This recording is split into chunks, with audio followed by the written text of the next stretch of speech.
Okay, ఇప్పుడు ఒకసారి మనం తాటి కుమార్ దగ్గరికి వెళ్తాం. మాల మహాసభకు సంబంధించిన ఎవరైతే తాటి కుమార్ గారు మనతో ఉన్నారో, తాటి కుమార్ గారు ఇప్పుడు ప్రస్తుతం ఏదైతే చెప్పింది, హరీష్ రావు గారు ఒక నాయకుడు, అనేక మార్లు ఒక నియోజకవర్గాన్ని నుంచి వెళ్ళి అతను ఎన్నిక కాబడ్డ ఒక ప్రజానాయకుడు. ఆ సమయంలోనే పద్మారావు గారు తన సమస్యలకు సంబంధించింది, తన నియోజకవర్గానికి సంబంధించిన సమస్యలను పరిష్కరించడానికి ముఖ్యమంత్రిని కలవడంలో తప్పేంటి, దాని గురించి ఇంత పెద్ద చర్చలేంటి, అంతే ఇంత అనేక మార్లు ఇప్పుడు మన అమరేందర్ గారు చెప్పినట్టు బీఆర్ఎస్ నాయకులైనటువంటి ఆర్ఎస్ఎస్కు సంబంధించిన ఏదైతే పునాదులు ఉన్నాయో రేవంత్ రెడ్డి పొయ్యి బీజేపీ నాయకులైనటువంటి బీజేపీ ప్రధానమంత్రి కానివ్వండి, ఇంకా ఇతరేతర ఎవరు మంత్రులు ఉన్నారో వారందరూ కలిశారు. అలాంటప్పుడు మరి రేవంత్ రెడ్డి కూడా బీజేపీలో కలుస్తున్నారు, లేకపోతే మతలబ్ ఏంటి అని చెప్పుకుంటా పోదామా, లేకపోతే దీన్ని ఎలా చూద్దామండి? తాటి కుమార్ గారు మీ అన్మ్యూట్ చేయండి మీ phone. Okay, ya, go ahead. Hello, good morning అండి. Very good morning. అయితే పద్మారావు గారు తన నియోజకవర్గ అభివృద్ధి నిధుల కోసం ముఖ్యమంత్రి గారిని కలవడాన్ని ఎవరూ తప్పుపట్టరు. ఎందుకంటే ఏ ప్రభుత్వం ఉన్నా ప్రజల చేత ఎన్నుకోబడిన ప్రజాప్రతినిధులు తమ ప్రాంత అభివృద్ధి కోసం పార్టీలకు ఖచ్చితంగా పనిచేయాల్సింది. ఎందుకంటే మళ్ళీ వాళ్ళు ఓట్లు ఇస్తారు కదా వీరు గెలిచేది ఎవరైనా. అయితే ఇక్కడ హరీష్ రావుతో కలవడం అనేది చర్చ. హరీష్ రావు వెంట వెళ్ళిండు, హరీష్ రావుని పిలుచుకొని వెళ్ళినా, హరీష్ రావు ఆయన తీసుకొని పోయినా, పద్మారావు గారు హరీష్ రావు గారిని తీసుకొని పోయినా, ఇద్దరు కలిసి వెళ్ళితే చర్చ. ఎందుకంటే మనం గతంలో ఎన్నడూ కూడా చూడని విధంగా కాంగ్రెస్ బీఆర్ఎస్ మధ్య యుద్ధం కంటే రేవంత్ రెడ్డి టీఆర్ఎస్ పార్టీ మధ్య ఈ యుద్ధమే జరుగుతుంది. రేవంత్ రెడ్డి ఎప్పుడైతే కాంగ్రెస్ పార్టీలో చేరినప్పటి నుంచి వాళ్ళిద్దరి మధ్య అంత యుద్ధ వాతావరణం నెలకొని ఉంది రాజకీయాలలో. సరే, ఇప్పుడు సోదరులు చెప్పారు రాజకీయాలలో ఎప్పుడు యుద్ధాలు ఉన్నాయి, సందర్భం వచ్చినప్పుడే యుద్ధాలు ఉన్నాయి, తర్వాత ప్రజాస్వామ్యంలో అందరం కలిసి పనిచేసుకోవాలి, దాన్ని అందరం స్వాగతిస్తాం, అట్లా ఉంటాయి ప్రజలందరం కూడా. అయితే ఇక్కడ విషయం ఏంటంటే ఇక్కడ వచ్చే ఎన్నికల నాటికి ఇక్కడ అంటే కూటమి ప్రభుత్వం, అంటే ఆంధ్రప్రదేశ్లో ఉన్న కూటమి ప్రభుత్వం ఇక్కడ కూడా పోటీ చేయొచ్చు అన్న రాజకీయ వార్తలు వస్తున్న సందర్భం. రెండవది, గతంలో రాజశేఖర రెడ్డి గారు రెండవసారి ముఖ్యమంత్రి అయిన తర్వాత హరీష్ రావు గారు ఒక్కరే వెళ్ళి కలిశారు ముఖ్యమంత్రి గారు. అప్పుడు కూడా ప్రధానంగా రాజకీయాల్లో అనేక చర్చలు ప్రకంపనలు వచ్చాయి. ఇప్పుడు కూడా అంటే కేటీఆర్ గారు ఉన్నారు, ఇప్పుడు కేసీఆర్ గారి తర్వాత హరీష్ రావు గారు ఎంత పెద్ద నాయకుడైనా, ఎంత పెద్ద జ్ఞానంగా ఉన్నా సరే, ఏదేమైనప్పటికీ రెండవ స్థానం ప్రస్తుతం తండ్రి అయితే కొడుకునే చూపెడుతుంటాడు కదా. జనరల్ గా అదే చర్చ జరుగుతుంది జనంలో కూడా, కేటీఆర్ ని కాదని హరీష్ రావు ఇద్దరు కలవడం అనేది కొంత ప్రజలు చర్చ జరుగుతుంది. రాజకీయాల్లో ఉన్నప్పుడు మంచి జరుగుతుంది, చెడు జరుగుతుంది. అయితే దీన్ని స్వాగతిస్తాం, ప్రజలుగా మేము స్వాగతిస్తాం. కానీ మీరు రోజు మీడియాలో కానీ అసెంబ్లీలో కానీ వేదికల మీద కానీ మీరు దూషించుకుంటున్న దూషణలు, మీరు ఒకరిపై ఒకరు చేసుకుంటున్న విమర్శలు ఏ స్థాయిలో ఉన్నాయో ప్రజలందరూ తెలుసు. తారా స్థాయిలో మీరు విమర్శలు చేసుకుంటున్న సందర్భంలో ప్రభుత్వం మీద, ప్రతిపక్షాల మీద మీరిద్దరు ఇప్పుడు ఎక్కడి వరకు వచ్చిందంటే వీళ్ళ విమర్శలు ఈ భాష వాడొచ్చా అనే స్థితికి చేరుకుందండి.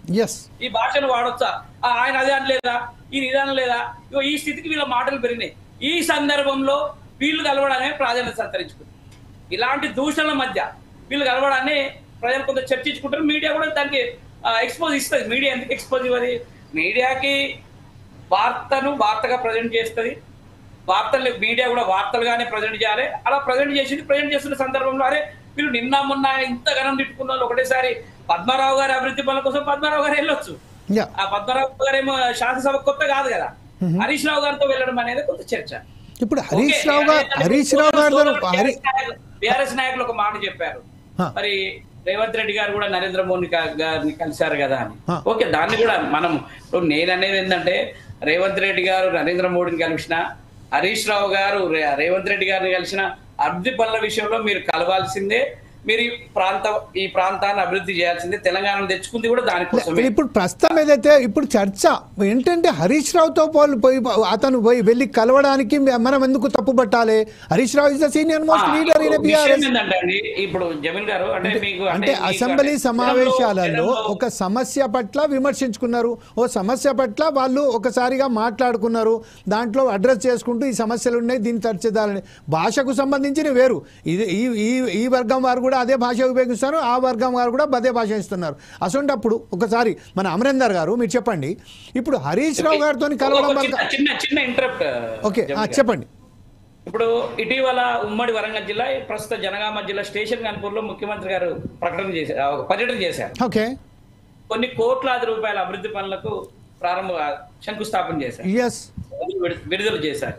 అంటే మన వాస్తవంగా తన కూతురు కడియం శ్రీహరి గారి కూతురు ఫక్త్ కాంగ్రెస్ పార్టీ ఎంపీ, కానీ కడియం శ్రీహరి గారు శాసనసభకు పోటీ చేసినప్పుడు మనకున్న సమాజం వేరే పార్టీ నుంచి ఇప్పుడు ప్రస్తుతం కాంగ్రెస్ పార్టీ ఎమ్మెల్యే. వేరే పార్టీ ఏంటండి, అది డైరెక్ట్ గా బీఆర్ఎస్ కదా, మీరు చెప్పొచ్చు కదా. బీఆర్ఎస్ పార్టీ నేను కాదు, ఇప్పుడు టీఆర్ఎస్ ఇప్పుడు ఎట్లుందంటే ఇది కోర్టు పరిధిలో ఉన్న అంశం. ఏది whatever it may be, but he has elected as a BRS from the BRS only, so there is no objection to state. ఇప్పుడు కోర్టులో వెళ్ళిపోతుంది. ఇప్పుడు అదే మీకు ఆ విషయాన్ని తీసుకొస్తున్నాను. ఇప్పుడు అక్కడ కోట్లాది రూపాయలు విడుదల అభివృద్ధి పనులకు, ఓకే, అభివృద్ధి పనులను ఎవరము అడ్డుకోము, ఎవరం కూడా ఆబ్జెక్షన్ చెప్పము. అయితే అదే స్థాయిలో కాంగ్రెస్ పార్టీ నుంచి గెలిచిన ఎమ్మెల్యేలకు ఆ విధంగానే నిధులు వస్తున్నాయి అనేది సొంత కాంగ్రెస్ పార్టీలో కూడా అక్కడక్కడ చర్చ జరుగుతుంది. అరే మనం కాంగ్రెస్ పార్టీ జెండా పట్టుకొని 30 ఏళ్ళ నుంచి 40 ఏళ్ళ నుంచి 20 ఏళ్ళ నుంచి ఉన్నాము, మరి ఇంత కష్టపడి మనం ఎమ్మెల్యేగా అయినాం, మన నియోజకవర్గాల నిధుల పరిస్థితి అనేది కూడా ఆ ఎమ్మెల్యేలు చర్చించుకోకుండా ఆ నియోజకవర్గాల్లో ఉన్న కాంగ్రెస్ పార్టీ శ్రేణులు మాత్రం చర్చించుకుంటాయి కదా. అదే విధంగా మీరు షార్ట్ ఇంకొక నేను అనుకుంటున్నాను, సుప్రీంకోర్టు ఇప్పుడు అనర్హత పిటిషన్ కూడా సుప్రీంకోర్టులో ఉంది. సరే, సుప్రీంకోర్టు జడ్జిమెంట్ ఏ విధంగా వస్తుంది, రాష్ట్ర రాజకీయాల మీద ఆ ప్రభావం ఏ విధంగా ఉంటుంది అనేది కూడా ఒక పెద్ద చర్చ. అసలు నేను అనుకుంటాను ఈ మార్చ్ ఎండింగ్ ఏప్రిల్ ఈ 2 నెలలు కూడా బిగ్ బ్రేకింగ్ లకే ఉంటాయి రాజకీయ అంశాల మీద తెలంగాణ రాష్ట్రంలో. అదే ఇప్పుడు ఏదైతే చర్చ జరుగుతుందో ఒకసారి అమరేందర్ గారు మీరు చెప్పండి. ప్రస్తుతానికి ఏదైతే ఉన్నదో మనకు రాష్ట్రానికి త్రిభాషకు సంబంధించిన ఒక చర్చ బాగా పెద్ద ఎత్తున జరుగుతుంది.